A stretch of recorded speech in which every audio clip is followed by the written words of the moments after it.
ये डाकोर के रामदास जी तो द्वारिकाधीश जाते थे, पूरी रात कीर्तन करते थे, फिर वापस आते थे। भगवान रीझ गए थे उनसे और भगवान ने कहा हमको लिवा चलो अपने घर। रामदास जी से कहा, रीझ गए, हर एकादशी को ठाकुर जी के पास जाना, रणछोड़ ठाकुर जी के पास, द्वारिकाधीश उनके दर्शन करना और रात भर कीर्तन करना। एक दिन ठाकुर जी ने कहा अगली बार अब गाड़ी लेके आना और हम तुम्हारे साथ चलेंगे। तो उनका, प्रभु हमारे साथ चलोगे? आप बूढ़ा शरीर है हमारा, आपका तो नौ किशोर हो, हम कैसे गाड़ी में ले पाएंगे? और बाहर ताला लग जाता है। बोले पीछे की खिड़की हम खोल देंगे और तुम्हारे लिए हम फूल जैसे हो जाएंगे। बोले प्रभु देख लो बहुत बड़े रक्षक हैं सब इनके। अरे कुछ नहीं होगा, तुम गाड़ी ले आओ ना, हम चलने के लिए तैयार हैं। अब वो गाड़ी ले आए। सब भगत देख रहे थे कि पैदल नंगे पैर आते थे, इस बार गाड़ी पे आए तो सोचा शायद बूढ़े हैं इसलिए बैलगाड़ी से आ गए होंगे। अब भगवान पूरी प्लानिंग बता दिए थे। तो मंदिर के पीछे गए, खिड़की खोल के ठाकुर जी पूरा श्रृंगार सब पहने। बोले लिबास? बोले ना प्रभु, पहले एक भी नग नहीं होना चाहिए क्योंकि ये सब सेवादारों के काम आएगा। प्रभु हमको तो वैसे डर लग रहा है आपको ले जाने के लिए, आप पहले सब। भगवान ने सब उतार के फेंक दिए, मंदिर में ऐसे फैला दिए पूरे आभूषण। कहा हमें गोद में लो। भगवान कितने रिझवार है, जो ऐसे किया फूल से गोद में आ गए तो कुछ कंबल आदि ऐसे गाड़ी में बिछाए थे, भगवान को विराजमान किया और चल पड़े। अब बहुत दूर रणछोड़ ठाकुर से डाकोर है। अब प्रातःकालीन वेला पे जब मंदिर खोले तो देखे आभूषण ठाकुर जी है नहीं। पीछे खिड़की खुली, अरे पक्का वो गाड़ी लेके भगत आया था, उनपे ठाकुर जी बहुत रीझे थे, जरूर ठाकुर जी को भगा ले गए। भगत ठाकुर जी को भगा ले गए। अब जितने पार्षद थे सब घोड़ों से ऐसे सब भाला बर्छी लेकर सब, अरे वो जा रहा है वो जा रहा है। रामदास जी का, प्रभु आ गए हम। तो बोले देखो ये छोटी सी तलैया थी जल की, बोले इसमें हमको छिपा दो जल में, और जल्दी से छिपा दिए। तो उन्होंने मतलब ऐसा देखा, कहा ठाकुर जी, भालों से मारा, बूढ़े रामदास भगत को भालों से मारा। उधर जब तालाब की तरफ देखा तो खून खून खून, दौड़ करके तो देखा ठाकुर जी के शरीर में भाले लगे हुए और खून। ठाकुर जी ने कहा तुम जैसे निर्दयों के साथ हम नहीं चलेंगे, हम रामदास जी के साथ जाएंगे। उनका, प्रभु आप हमारा जीवन हो, जीवन ही आपसे चलता है। बोले हाँ यही बात तो है ना कि हमसे जीवन चलता है। रामदास हमारे तौल भर सोना दे देंगे तुम्हें, ठीक है? बोले हाँ ठीक है, राजी हो गए। रामदास जी ने कहा प्रभु प्रभु वो ऐसे पिटवा दिया, कह रहे सोना दे देंगे, हमारे पास सोना कहाँ है, गरीब आदमी। प्रभु भगवान ने कहा ले चलो पहले डाको। अब पीछे वो सब भाला बर्छी लिए घोड़े पे सवार ठाकुर जी पहुंचे। बोले तराजू लाओ, एक तरफ ठाकुर जी को विराजमान करो, हे रामदास चढ़ाओ सोना। ठाकुर जी से कहा महाराज, तो बोले एक छोटी सी नथ है ना तुम्हारी पत्नी की, वो हिलिया उतले में हम तौल जाएंगे, उतले में हम तौल जाएंगे। एक छोटी सी नथ, छोटी सी पतली बारी, उतना ही था। तो भगवान को सब पता है, जो इधर से भगवान टंग गए। बोले देखो ऐसे सोना तो ज्यादा है, पर ले जा तो। भगवान ने कहा देखो सोना तो ज्यादा है, पर रामदास उदार आदमी है, दे देंगे, दे दो भाई। अरे बोले प्रभु, तो भगवान ने कहा देखो हम जाने वाले तो नहीं, अपना स्वरूप दूसरा प्रकट किया। बोले इसे ले जाओ। आज भी जो भगवान रामदास जी के यहाँ विराजमान है वो ठाकुर, आज भी पट्टी बंधती है ठाकुर जी की, आज भी पट्टी बंधती है। भगत के ऊपर प्रहार किया तो आज भी भगवान के घाव और पट्टी बंधती है। तो एकादशी व्रत ऐसा जैसे रामदास जी रहते थे। पूज्य श्री मथुरा दास जी भक्तमाली जी थे, एकादशी को चर्चा नहीं करते थे, रोज चर्चा होती थी, पर एकादशी को निर्जला रहते थे। 10वीं से छोड़ देते थे भोजन पानी, एकादशी के दिन एक बूंद पानी नहीं, और द्वादशी को पारायण इसलिए बोलने में भी सावन, और वयोवृद्ध अवस्था तक। नंद बाबा एकादशी कार्तिक शुक्ल पक्ष की थी, भगवान की पूजा की, रात भर कीर्तन किया और द्वादशी को स्नान करने के लिए यमुना जल में प्रवेश किया। स्नान ब्रह्म मुहूर्त में किया जाता है धारा जी में 4 बजे, यानी कि 2 बजे 1 बजे धारा में नहीं स्नान, तो ये असुर बेला कही जाती है। यमुना जल में प्रवेश करके, उस समय कोई घड़ी तो थी नहीं, रात में कीर्तन किया और लगा कि प्रातःकाल हो गया क्या, तो यमुना जी में स्नान। तो वरुण जी के सेवक उठा ले गए, नंद बाबा को पकड़ ले गए। अब सारे ब्रज में हल्ला मच गया, नंद बाबा खो गए। अब पूरे ब्रज के गोप सब श्री कृष्ण से कहा कि पता नहीं कहां नंद बाबा गायब हो गए, तुम ही अपने पिता को ला सकते हो, हे श्री कृष्ण तुम्हारे ऊपर ही हमारा विश्वास भरोसा। सब रोने लगे। भगवान ने कहा रो मत, रोना पीटना बंद करो, नंद बाबा खोए नहीं है, मैं देख रहा हूं। वरुण का सेवक ले गया, अभी मैं लाता हूं। भगवान वरुण लोक पहुंचे। भगवान अंतरिंद्रिय और बहिरिंद्रियों के प्रवर्तक श्री कृष्ण जे भी वरुण देवता ने देखा, सारे जगत के अधीश्वर पधारे, साष्टांग दंडवत। नंद बाबा ने देखा इनके गण तो हमको पकड़ के लाए, तो हमारे कन्हैया की इनका स्वामी साष्टांग दंडवत मारा है। वरुण देवता जे भी देखा भगवान आए, उतर कर साष्टांग दंडवत। अब वरुण देवता भगवान की बड़ी पूजा विस्तार से मंत्रों के द्वारा भगवान, नंद बाबा खड़े खड़े आनंदित हो रहे कि यार मेरे लाला का तो बड़ा नक्शा है, ये वरुण देवता इतनी लंबी दंडवत मार कर बड़ी पूजा विस्तार कर रहा है। वरुण जी ने कहा प्रभु अद्य में निवृतो देहोद्यैर्वार्थोऽधिगतः प्रभु त्वत्पादां भाजो भगवन् नवापुः पारमध्वनः नमस्तुभ्यं भगवते ब्रह्मणे परमात्मने न यत्र सूर्यते माया लोक सृष्टि विकल्पना। प्रभु आपकी जय हो। आज मेरा वरुण शरीर धारण करना सफल हो गया। आज मुझे सब कुछ प्राप्त हो गया, सारे पुरुषार्थ मिल गए, क्योंकि आप भगवान जगदीश्वर के चरण सेवा का अवसर प्राप्त हुआ। नंद बाबा, ये हम तो समझते थे भगवान नारायण है, मेरा कन्हैया भी भगवान है। यही तो अब बाबा की और छाती फूल रही, अरे मेरा लाला भगवान है। प्रभु आपके चरण कमलों की सेवा का अवसर मिला, हम तो भवसागर से पार हो गए। आप भक्तों के भगवान, वेदांतियों के ब्रह्म और योगियों के परमात्मा हैं। प्रभु आपके स्वरूप में विभिन्न लोगों की सृष्टियों की कल्पना करने वाली माया नहीं है, ऐसा श्रुति कहती है। हे श्री कृष्ण, मैं आपको नमस्कार करता हूं, बार बार दंडवत। प्रभु क्षमा करना, यह मेरा सेवा का ज्ञानी था जो नंद बाबा को अनजाने में ले आया, ये अपने कर्तव्य को नहीं जानता। प्रभु ये आपके पिताजी हैं, आप ले जाओ और मुझे क्षमा करो। वरुण जी, वरुण कान पकड़ रहे हैं, स्तुति कर रहे हैं, बार बार दंडवत कर रहे हैं, क्षमा मांग। गोविंद, मैं नहीं जानता था कि आपके ये पिता हैं, आप बड़ा प्रेम भाव रखते हो, मुझे क्षमा कर दीजिए। प्रभु सेवक से गलती हो गई, नाथ क्षमा कर दीजिए, और मैं सदैव आपका दास हूं। हे श्री कृष्ण, जब कभी कोई भी आज्ञा। बार बार वरुण जी महाराज दंडवत। वरुण जी ने बड़ी स्तुति प्रार्थना की। भगवान श्री कृष्ण ब्रह्मा आदि ईश्वरों के भी ईश्वर हैं। फिर लोकपाल वरुण ने भगवान की 4 परिक्रमा की, दंडवत की, बार बार क्षमा याचना की। नंद बाबा बड़े आश्चर्य में। नंद बाबा को लिया, ब्रज में आए। आप सुबह बैठक बुलवाई गई। नंद बाबा भाई, नंद बाबा ने कहा कि मैंने देखा वरुण जी बार बार दंडवत, पूरी साष्टांग दंडवत मार रहे थे और कह रहे थे इंद्रियातीत ईश्वर, योगीश्वर, योगींद्र, भगवान परमात्मा, कन्हैया को कह रहे थे। बार बार कान पकड़ रहे थे, झुक झुक कर प्रणाम कर रहे थे। अरे बड़ा आश्चर्य में बात, मेरा कन्हैया भगवान निकला। हम तो समझते थे भगवान नारायण की कृपा है। अरे इसीलिए गिरिराज गोवर्धन उठा।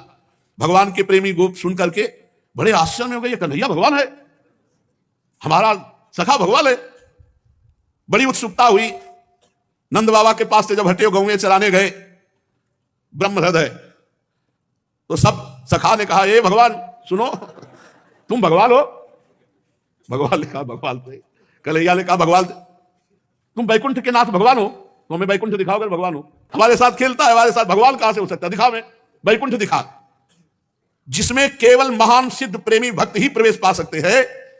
ऐसे वैकुंठ दर्शन की जो मायातीत स्वधाम है, भगवान अपने गोप सखाओं की अभिलाषा पूर्ण करने के लिए तत्काल कहा, इस ब्रह्म हृदय में स्नान करा। जहां गुरु जी को स्नान, जो ही डुबकी मारी, पहुंच गए वैकुंठ।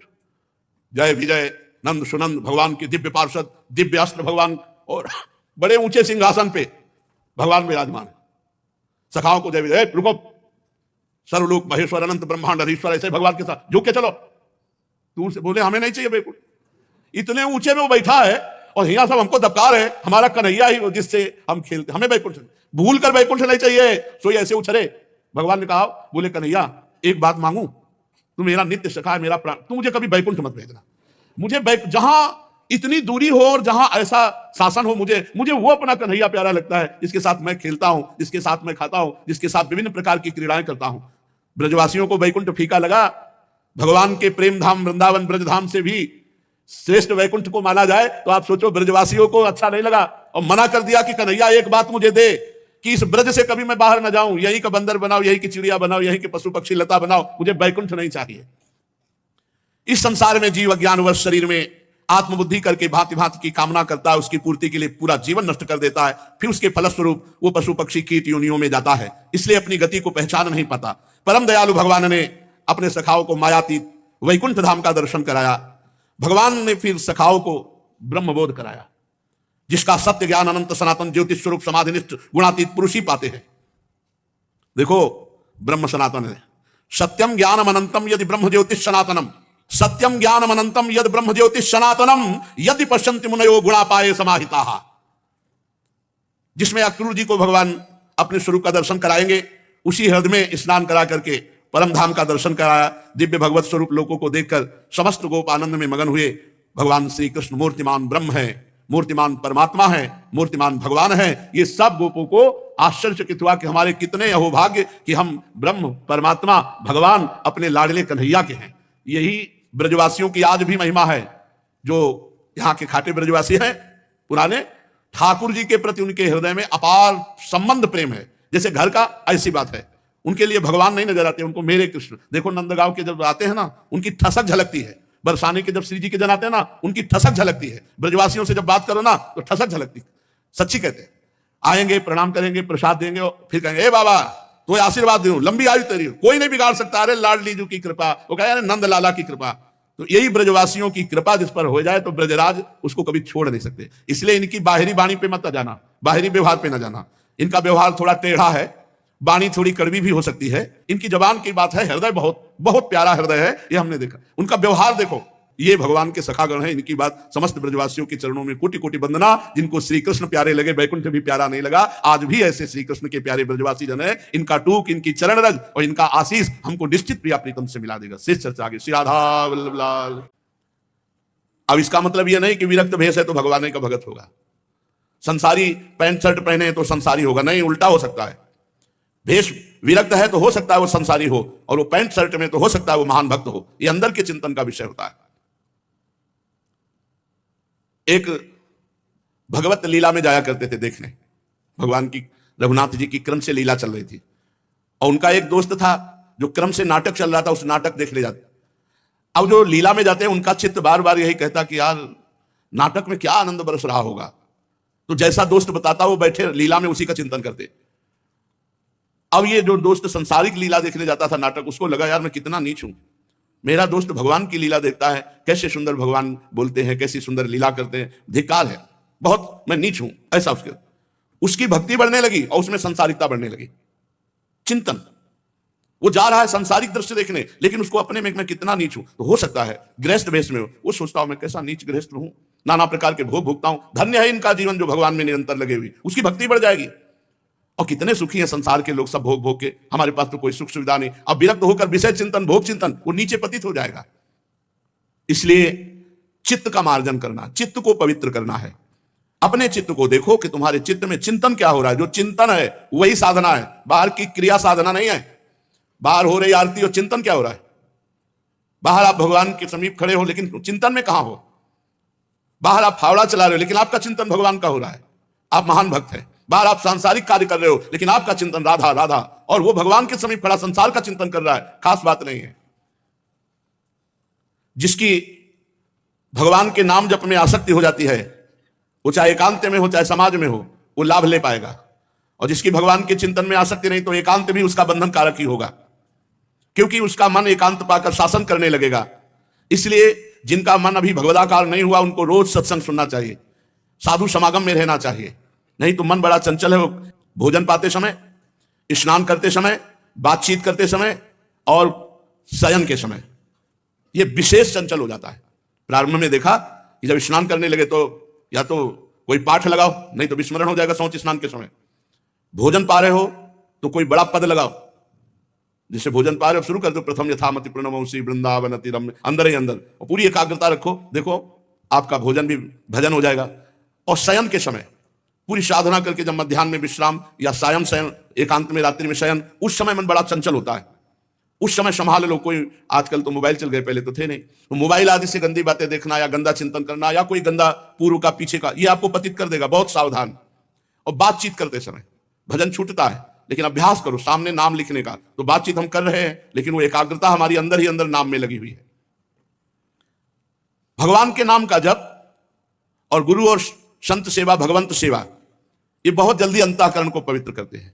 और प्रपंच की बातें करने वाला, अश्लील गंदी बातें करने वाला, ये बहुत जल्दी हृदय को अपवित्र कर देते हैं।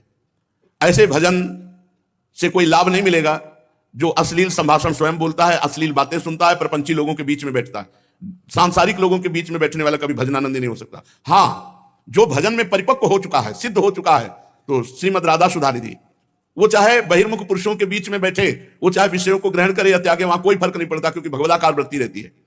कर्माणि श्रुति बोधितानि नितराम कुर्वन्तु कुर्वन्तु मा गूढ़ाश्चर्य शास्त्रगादि विषयान् गृह्णन्तु मुञ्चन्तु वा कैर्वा भावरहस्य पारगमति श्री राधिका प्रेयसा किंचित गैरनुयुज्यतां बहिरो भ्राम्यत भिरान्यपि। जो बहिर्मुख पुरुष है उनके भी संग से उसको कोई फर्क नहीं पड़ता। जो रहीम उत्तम प्रकृति का कर सकत कुसंग, चंदन विष व्यापत नहीं लपटे रहत भुजंग। लेकिन ये सिद्ध पुरुष की स्थिति, साधक को बहुत बचना चाहिए। प्रपंची लोगों से, संसारिक लोगों से अगर संभाषण करोगे, उनके बीच में बैठोगे, तो मनवृत्ति में भोगाकर्षण पैदा हो जाएगा। साधना का फल है देहाभिमान गलित हो जाना। जिसका देहाभिमान गलित हुआ वही साधना परिपक्व कर पाया। जब आराध्य देव के साथ संबंध दृढ़ हो जाता है तो सारे संबंध शिथिल हो जाते हैं। जननी जनक बंधु सुत दारा तन धन धाम सूरत परिवारा, इन सब से अपनापन खत्म हो जाता है। कहीं भी राग द्वेष नहीं होता। जिसके हृदय में राग द्वेष है और ये कहता है मुझे भगवान के दर्शन हो गए, पक्का झूठा मिथ्यावादी है। ब्रह्मबोध संपन्न महापुरुष बोल रहे हैं। किसी महापुरुष से पूछा कि आपको भगवान की प्राप्ति हो गई, भगवान का साक्षात्कार किया? तो एक दोहा वर्ष सुना है, जब मैं था तब हरि नहीं, अब हरि हैं मैं ना, प्रेम गली अति सांकरी तामे दोनों समाय। जाओ समझो जाके, इसकी व्याख्या नहीं समझो जाके। लाली मेरे लाल की जित देखूं तित लाल, जित देखूं तित लाल, और लाली देखन मैं चली तो मैं भी हो गई लाल। यह है भगवदाकार वृत्ति। समझना है, समझो। जिसको किसी से भी राग है या द्वेष है, उसका यह कहना कि मुझे भगवत दर्शन हो गए बिल्कुल मिथ्यावादी है। राग द्वेष वाले व्यक्ति के हृदय में कभी भगवत साक्षात्कार की भावना नहीं आती। एक भक्त मिले, जब उनसे कोई किसी की निंदा करने लगता था तो कान में अंगुली डालकर कहते थे श्री कृष्ण श्री कृष्ण श्री कृष्ण, और चल देते थे। वो हर समय कृष्ण नाम जप करते थे। कोई उनके जैसे किसी की बात करने लगे तो कान में अंगुली डालते कृष्ण कृष्ण श्री कृष्ण श्री कृष्ण।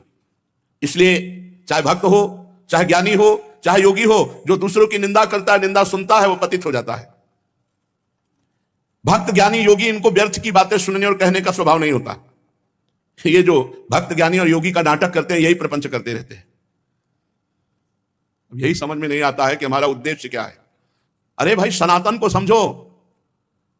सनातन आकाश की तरह है। आकाश जैसे ना कोई कहीं भी खड़ा हो, आकाश के नीचे ऐसे सनातन सत्य, सत्य सनातन, ब्रह्म, वायु, अग्नि, पृथ्वी, जल, सब सनातन है। ये हम शास्त्रों की बात कर रहे हैं। पृथ्वी, जल, वायु, अग्नि, ये सनातन है। आकाश सनातन है, और इन्हीं से तो सब शरीर बने। सब सनातन, सब जैसे पृथ्वी में पैर रखोगे कहीं भी तो पृथ्वी में ही रखोगे, कहीं भी पैर रखो पृथ्वी ही होगी। ऐसे ही कोई भी जीव चराचर का हो, सब सनातन में है। सनातन को समझते क्या हो? सनातन एक घेरा है क्या? सनातन यहां से बदलने से होगा, यहां से सनातन की स्थापना होगी जो सनातन के सूत्रों को मानेगा। व्यभिचार को त्यागो, व्यसन को त्यागो, हिंसा को त्यागो, सत्य पे चलो, परोपकार करो, नाम जप करो, चाहे जो नाम जप करो। हमारे ही सनातन ब्रह्म का नाम जप कर रहे हो, हमें से कोई परेशानी नहीं। वो अंग्रेजी में बोलो, हिंदी में बोलो, उर्दू में बोलो, उड़िया में बोलो, वो सब भाषा उसी की प्रकट की हुई है, सब उसी सनातन से प्रकट है। राम जी जब वनवास में थे तो एक पहाड़ देखा हड्डियों का। दंडकारण्य के ऋषियों से पूछा क्या है? बोले जानकर प्रभु अनजान बनते हो, ये सब ऋषियों की हड्डियां जो निशाचर स्वभाव वालों ने खा के रखा है। धन्य है कलयुग की जय हो, कम से कम महात्माओं को खाते तो नहीं है। ये हम त्रेता युग की बात कर रहे हैं, महात्माओं को खाकर हड्डियों का ढेर लगा दिया गया था। ये छोटी छोटी बातों को यहां से सुधारना होगा। यहां से हम आगे रखते हैं भगवान को, आगे रखते हैं धर्म को, आगे रखते हैं हम अपने निष्ठा को, तो हमारी विजय होगी। अगर भगवान की बात को कह के आगे रखते हैं अपने को, तो अपने अहंकार और यश का भोग करने वाली बात है भगवान के। इसलिए वो बात नहीं आती जो आनी चाहिए। हमारे सनातन का प्रचार तभी हो सकता है जब यहां परिवर्तन हो, छाती में। तुम परिवर्तन करो, एक एक एक एक हम परिवर्तन करें, सब परिवर्तन हो गया। परिवर्तन भाई भाई में राग द्वेष है, पति पत्नी में विश्वास नहीं, माता पुत्र में विश्वास नहीं, जो पवित्र सनातन की रीति है उस पर विश्वास नहीं रह गया, वो उसका कत्ल किए देता है, वो उसको छल कर रहा, पिता पुत्री के साथ शोषण कर रहा, नाना प्रकार की कुमार्गामी प्रवृत्तियां। एक एक व्यक्ति जब भगवान का नाम जप करके 7 लाख में चलेगा, पूरा विश्व सुखी हो जाएगा, पूरा विश्व सुखी। बदलना है, बदलना कठिन है, अपने चित्त का मार्जन कर ले, वही सनातन है, वही सनातनी जो अपने चित्त का मार्जन कर ले। परिवार में तो तुम एक नहीं हो पा रहे हो, भाई भाई में प्रेम नहीं, पति पत्नी में प्रेम नहीं है, पुत्र पिता माता में प्रेम नहीं है। बातें बनाने से सनातन की जय नहीं होती। सनातन की जय होती आचरण सुधारने से, अपने आप को भगवत समर्पित करने से, शास्त्र आज्ञा का पालन करने से। एक परिवार में 7 लोग हो, 7 लोग प्रेम करके दिखाओ, तब शास्त्रों के प्रेम को आप समझ पाओगे, जोड़ पाओगे प्रेम में। और छोड़ो, अपने हृदय में एकत्व नहीं, अपने हृदय में इंद्रियां अलग भाग रही, मन अलग भाग रहा है, चित्त अलग भाग रहा है, अहंकार अलग भाग रहा है। सनातन को जोड़ना यहां से शुरू होता है। यहां हृदय से अगर तुम पवित्र हो, हृदय से भगवत चिंतन परायण हो, हृदय से सर्व मंगल भावना है, ऐसे ही सबकी हो जाए, अभी पूरा एकत्व हो जाए। हमारा शास्त्र कहता है यदि आप अपने हृदय को नहीं बदलोगे, सब मिलकर अपने अपने हृदय को बदलो, व्यसन रहित हो, व्यभिचार रहित हो, गंदे आचरणों का त्याग करो और अपने परिवार में प्रेम लाओ। माता पिता पत्नी भाई बंधु पुत्र सब में भगवत भाव करके प्रेम करो। अपने परिवार से प्रेम करो, फिर अपने पड़ोस से प्रेम करो, फिर अपने ग्राम से प्रेम करो, फिर अपने प्रदेश से प्रेम करो, फिर अपने देश में प्रेम फैलाओ, फिर विश्व प्रेमी बन जाओ। पूज्य महामहिम श्री गुरु गोविंद सिंह सभा लगाई। पूरी सभा में 5 खड़े हुए थे, 5 जो बलिहार करने वाले थे, गर्दन कटवाने वाले थे। फिर उन 5 को निकाल कर लाए और बोले इन एक एक से 1.25 लाख को परास्त कराऊंगा, क्योंकि इन्होंने मृत्यु का वर्ण कर लिया। यह है धर्म, यह है धर्म के प्रति बलिदान, यह है एकत्व, एकत्र होता है, हृदय को पूर्ण बलिदान कर दो राष्ट्र के प्रति, धर्म के प्रति, भगवान के प्रति, अपनी वासनाओं की धज्जियां उड़ा दो, अपनी इंद्रियों को, मन को शासन में लेकर के शांत कर दो, तब होता है। एक एक अपना सुधार करे, सबका सुधार हो जाएगा। तो जो योगी है, ज्ञानी है या भक्त है, वो प्रपंची नहीं होता, प्रपंची नहीं होता। भक्त हर समय भगवत चिंतन में लगता है, ज्ञानी आत्मानुसंधान में, योगी अपने प्राणों का स्पंद करके समाधि में। यह है सनातन। अपना सुधार सनातन है, भगवत चिंतन सनातन है, भगवान की आज्ञा का पालन। गीता भगवान की साक्षात श्रीमुख की वाणी है, सुन करके सहम जाओ, वाह हमारा सनातन धर्म क्या है। पास में एक आदमी को 4 आदमी पीट रहे हैं, तुम निकल जा रहे हो। पास में बहन बेटियों को छेड़ रहे हैं, तुम निकल जा रहे हो। पास में से निकल के वो जंजीर तोड़कर भाग रहा है, तुम देख रहे हो, वीडियो बना रहे हैं, उसकी रक्षा नहीं। ये सनातन है, इसकी रक्षा करना कर, ये है पूज्यपाद उड़िया बाबा। भक्त हर समय भगवान का चिंतन करता है, ज्ञानी आत्मा अनुसंधान करता है, योगी प्राणों को निस्पंदित करके समाधि में जाता है। जिनकी बुद्धि संसार में लगी हुई, वो ना धीर भक्त कहलाते हैं, ना धीर ज्ञानी कहलाते हैं, ना धीर वो योगी कहलाते हैं। जिन्होंने बुद्धि को संसार से हटाकर सत्य सनातन भगवान में लगा दिया, ये बात, ये महापुरुषों के वचन देखो। वास्तव में वही धीर ज्ञानी है, धीर भक्त है और धीर योगी है। कुप्रवृत्ति, मनुष्यत्व से हीन, ये समझना है। देखो ना, केवल मनुष्यत्व कहता है कि अगर सामने कोई कष्ट पा रहा है, ये हम अपने अनुभव की बात कर रहे हैं, देखी हुई बात कर रहे हैं। रात के 11 बजे वापस आ रहे थे, एक ट्रैक्टर का जो जोतने वाला होता है वो ऐसे रखा हुआ था, दूर ट्रैक्टर और वो ऐसे, और एक बछिया, उसका पैर उस पर चला गया था, जो होल ट्रैक्टर में फंसाया जाता है जोतने वाले का, इतना गोल गोल होता है।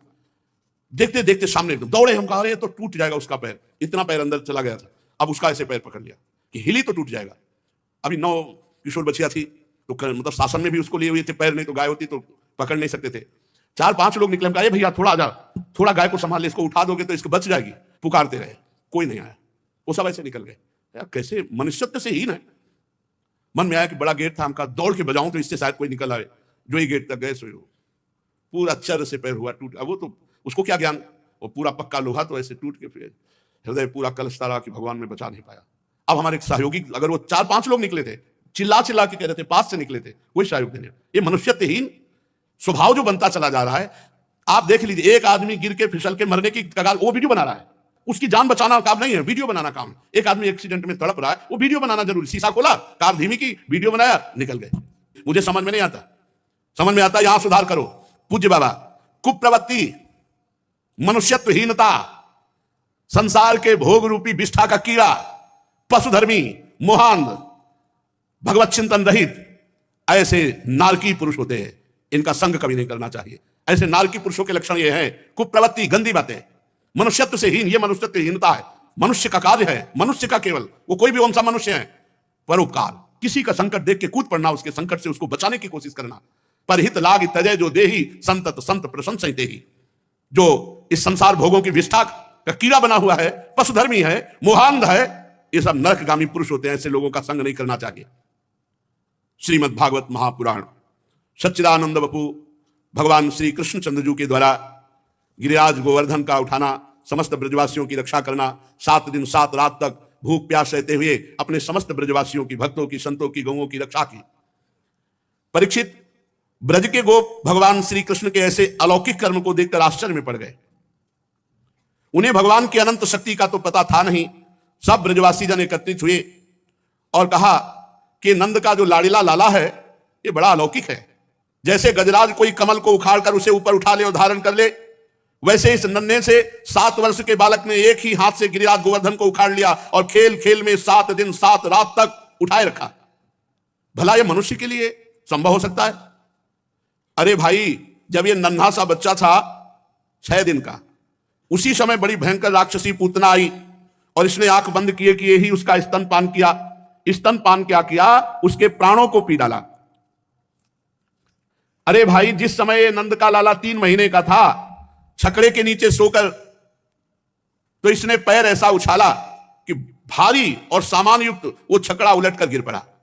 अरे भाई, जब ये 1 वर्ष का था, तब दैत्य बवंडर के रूप में इसे आकाश में उठा ले गया। तुम सब जानते हो, उस भयानक तृणावर्त दैत्य का गला घोंट कर किसने मार डाला। देखो, उस दिन की बात तो सभी को याद होगी, जब माखन चोरी करने पर यशोदा रानी ने इसे उखल में बांध दिया था। ये घुटनों के बल बकैयां खींचते खींचते उन दोनों विशाल अर्जुन वृक्षों के बीच में से निकल गया और उन्हें उखाड़ कर उनका उद्धार किया। देखो, जब ये ग्वाल और बलराम जी के साथ बछड़ों को चराने के लिए वन में गया हुआ था, उस समय इसको मार डालने के लिए एक दैत्य बगुले के रूप में आया। इसने दोनों हाथों से उसके दोनों ठौर पकड़कर तिनके की तरह चीर डाला बकासुर को। जिस समय इसको मार डालने की इच्छा से एक दैत्य बछड़े के रूप में आया वत्सासुर, और बछड़ों के झुंड में घुस गया, उस समय इसने उस दैत्य को खेल ही खेल में मार डाला और कैच के पेड़ों पर पटक कर उन पेड़ों को भी गिरा दिया। इसने बलराम जी के साथ मिलकर गधे के रूप में रहने वाले धेनुकासुर और उसके भाई बंधुओं को भी मार डाला। पके हुए फलों से पूर्ण तालवन को सबके लिए उपयोगी और मंगलमय बना दिया। अरे इसी ने तो बलराम जी के द्वारा क्रूर प्रलंबासुर को मरवा डाला। और भैया बड़े आश्चर्य की बात कि हमारे कन्हैया ने दावानल से गऊं और ग्वाल बालों को उबाल लिया और अपने मुख में आग पी लिया। यमुना जल में रहने वाले कालिया नाग कितना भयंकर, कितना विषैला था, परंतु इस कृष्ण ने उसका भी मान मर्दन करके उसे बलपूर्वक काली दह से निकाल दिया और यमुना जी का जल सदा के लिए विष रहित अमृत में बना दिया। नंद जी, हम ये भी देखते हैं कि तुम्हारे इस सांवले बालक पर हम सभी ब्रजवासियों का अनंत प्रेम है और इसका भी हम पर स्वाभाविक स्नेह है। क्या आप बतला सकते हैं कि इसका क्या कारण है? भला कहां तो ये 7 वर्ष का नन्हा सा बालक कृष्ण और कहां इतने बड़े गिरिराज जी को 7 दिनों तक उठाए रखना? ब्रजराज, हमें बड़ी शंका हो रही तुम्हारे पुत्र के संबंध में। नंद बाबा ने कहा, गोपो तुम लोग सावधान होकर मेरी बात सुनो, मेरे बालक के विषय में तुम्हारी शंका दूर हो जाएगी। महर्षि गर्गाचार्य जी इस बालक का नामकरण संस्कार करने आए थे। उन्होंने कहा था कि हे नंद, तुम्हारा यह बालक प्रत्येक युग में शरीर ग्रहण करता है। विभिन्न युगों में इसने श्वेत, रक्त, पीत भिन्न भिन्न रंग स्वीकार किए। इस बार ये श्याम वर्ण हुआ है। नंद जी, ये तुम्हारा पुत्र पहले कहीं वसुदेव के घर भी पैदा हुआ था, इसलिए इस रहस्य को जानने वाले लोग इसका नाम श्रीमान वासुदेव है ऐसा कहते हैं। बाबा ने कहा कि गर्गाचार्य जी ने बताया था कि तुम्हारे पुत्र की सामर्थ्य और गुण ये सब भगवान नारायण के समान है। इसके बहुत से नाम है, बहुत से रूप है, तुम नहीं जानते, मैं जानता हूं, ऐसा गर्गाचार्य जी ने कहा था। यह तुम लोगों का परम कल्याण करेगा, समस्त गोप और गौओं का बहुत सुख विधान करेगा और इसकी सहायता से तुम लोग बड़ी बड़ी विपत्तियों को बड़ी सुगमता से पार कर लोगे। गर्गाचार्य जी ने कहा था, ब्रजराज, पूर्व काल में एक बार पृथ्वी में कोई राजा नहीं रह गया था। डाकुओं ने, चोरों ने चारों तरफ लूट घसोट मचा रखी थी। तब तुम्हारे इस पुत्र ने सज्जन पुरुषों की रक्षा करने के लिए और लिटोरों पर विजय प्राप्त करने के लिए अवतार धारण किया। ये जो सांवला शिशु है बाबा, ये तुम बड़े भाग्यवान हो जो तुम्हारे यहां प्रकट हुआ। जैसे भगवान श्री हरि के कर कमलों की छत्र छाया में रहने वालों को कोई जीत नहीं सकता, कोई परास्त नहीं कर सकता, चाहे भीतरी शत्रु हो चाहे बाहरी शत्रु हो, ऐसे ही तुम्हारे इस लाला से जो प्रेम करेंगे, चाहे भीतरी शत्रु चाहे बाहरी शत्रु से परास्त नहीं कर सकते। नंद जी, चाहे जिस दृष्टि से देखें, गुण से, ऐश्वर्य से, सौंदर्य से, कीर्ति से, प्रभाव से तुम्हारा बालक स्वयं भगवान नारायण के समान है, ऐसा गर्गाचार्य जी ने कहा था। नंद बाबा बोले, आगे चलकर इस बालक के अलौकिक कार्यों को देखकर तुम आश्चर्य ना करना। तो गोपो, मुझे इसलिए आश्चर्य नहीं होता कि गर्गाचार्य जी ने पहले ही मुझे बता दिया था, तो मैं तो अपने नारायण को धन्य मानता हूं जो हमें ऐसा बालक दिया, और ये पता नहीं स्वयं नारायण ही है। जब ब्रजवासियों ने नंद बाबा के मुख से गर्गाचार्य की बात सुनी, तब सब उनका आश्चर्य जाता रहा, क्योंकि अब वे अमित तेजस्वी भगवान श्री कृष्ण के प्रभाव को पूर्ण रूप से देख और सुन चुके थे। आनंद में भरकर उन्होंने नंद बाबा और श्री कृष्ण की भूरी भूरी प्रशंसा की। अब अपना यज्ञ भंग हो जाने के कारण इंद्र जो प्रभाव दिखाया, सांवर्तक गण भेज करके और नाना प्रकार की आंधी, तूफान, वर्षा, ओला, भगवान ने गिरिराज गोवर्धन को अपने कर कमल में लेकर समस्त ब्रजवासियों की रक्षा की। अब देवराज इंद्र घबरा गए कि ये कोई बालक नहीं है, तो परब्रह्म परमात्मा, मेरा अपराध बन गया। भगवान श्री कृष्ण ने गिरिराज गोवर्धन को धारण करके मूसलाधार वर्षा से ब्रज को बचा लिया। तब उनके पास गोलोक से कामधेनु और स्वर्ग से देवराज इंद्र अपने अपराध को क्षमा कराने के लिए आ गए। कोई बड़ा अपराध बन जाए तो भगवान या भक्त इनके सामने, ये प्रथा थी पहले कि अगर गौ को आगे करके ले जाया जाए तो अपराध क्षमा कर देते थे। कामधेनु को आगे करके देवराज इंद्र ब्रज में आए। बहुत लज्जित थे क्योंकि कुछ भी उपाय उनका नहीं चला। इसलिए उन्होंने जब भगवान श्री कृष्ण को एकांत में देखा तो सूर्य के समान तेजस्वी मुकुट से साष्टांग दंडवत होकर उनके चरणों का स्पर्श किया। परम तेजस्वी भगवान श्री कृष्ण का प्रभाव देख सुन करके इंद्र का यह घमंड जाता रहा कि मैं तीनों लोकों का स्वामी हूं। अब उन्होंने हाथ जोड़ करके भगवान की स्तुति की। विशुद्ध सत्वम तव धाम शांतम तपोमयम ध्वस्तरजस्तमस्कम मायामयोयम गुण संप्रवाहो न विद्यते ते ग्रहणानुबंध। हे भगवान, आप परम शांत में हैं। पहला शब्द कि नाराज मत होइएगा, आपका स्वरूप शांताकारम है। हे नाथ, आप परम शांत में हैं, ज्ञान में हैं, रजोगुण तमोगुण से रहित एवं विशुद्ध अपराकृत सत्व में हैं। ये गुणों का प्रवाह रूप प्रतीत होने वाला प्रपंच केवल माया में है, क्योंकि आपका